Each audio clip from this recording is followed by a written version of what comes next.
All the best to Will and Kate on their wedding day.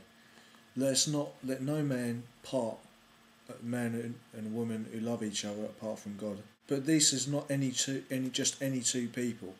This is the future King of England and the head of the state of England and the head of what is left of the British Empire. This questions what we want as a country. Do we want a monarchy, or do we want a republic, or do we want something in between? Is there something in between? Is there some middle ground? Well, let's explain the four options.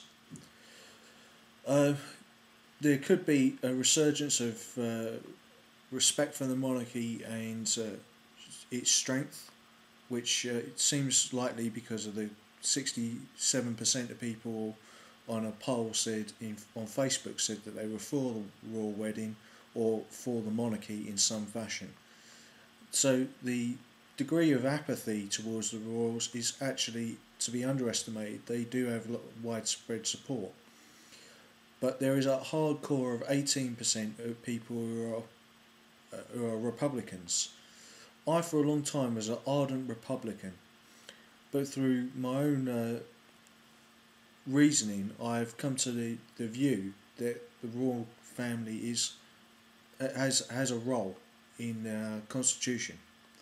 But the problem is that in a rational world, a world ruled by the rule of law, that monarchies are outdated. You only have to look at Saudi Arabia to see what a totalitarian monarchy, a feudalistic crime family which takes over a country, can look like.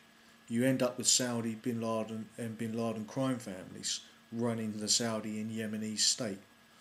Now, this is sort of hard topics for people who are just interested in the wedding to get into, but let's continue. In my previous video I said the reasons for and against monarchy and republic.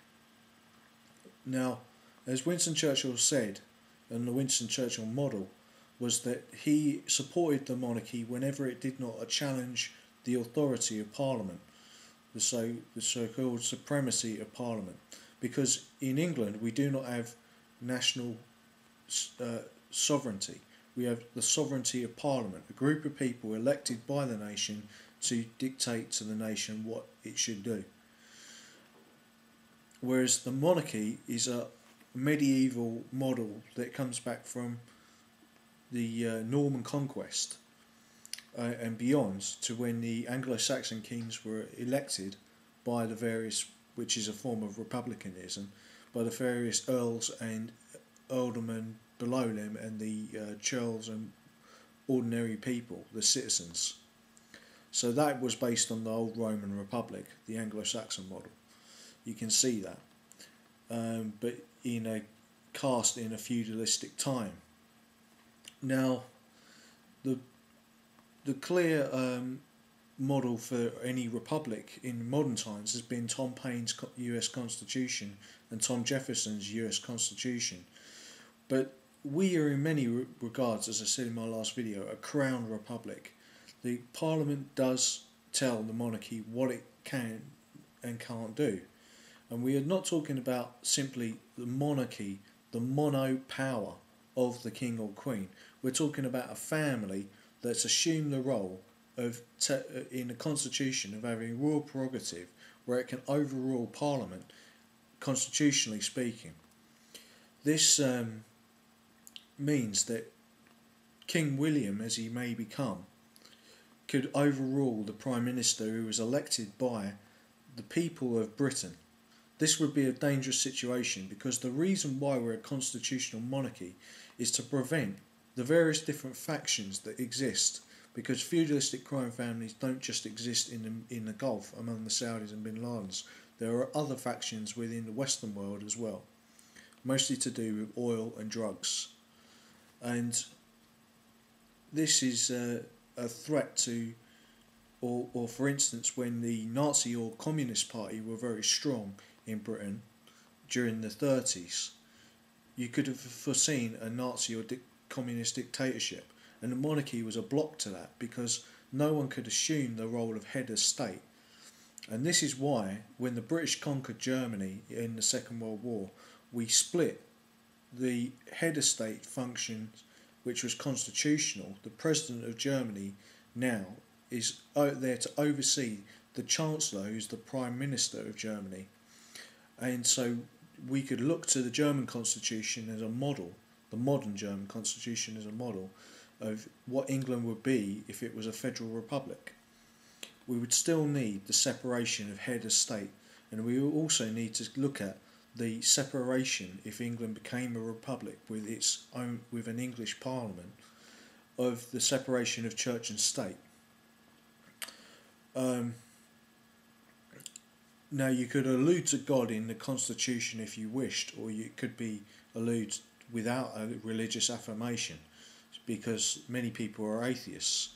I myself am agnostic, but the current hedonism and the love of a day off and a party and a beer might have a long lasting after headache and sobering effect after, when we realise that we have to continue to foot the bill of a strong resurgent monarchy, which is, the monarchy is not just head of England but head of the UK, the United Kingdom and the British Empire and the dominions of what is left of it.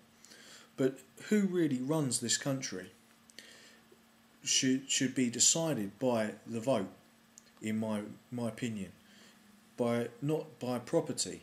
We are a property owning democracy, but we are not a property. We should place of birth, our role of birth should not be dictated by how much property we have, which is the model for the royal family. And what kind of monarchy do we want? Well, let's look at the solutions to the problem. We could make the monarchy like the Vatican, have an English republic, with the UK merely being a state containing Buckingham Palace and Balmoral, where the current royal family would rule as the head of the Church of England.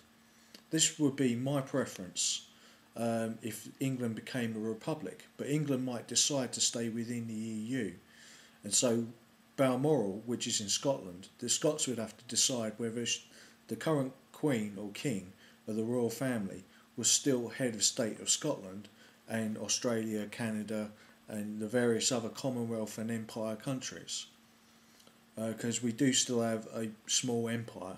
Britain does. We have a few islands, and in the Ascension Islands, particularly in the Atlantic, it's an important air base.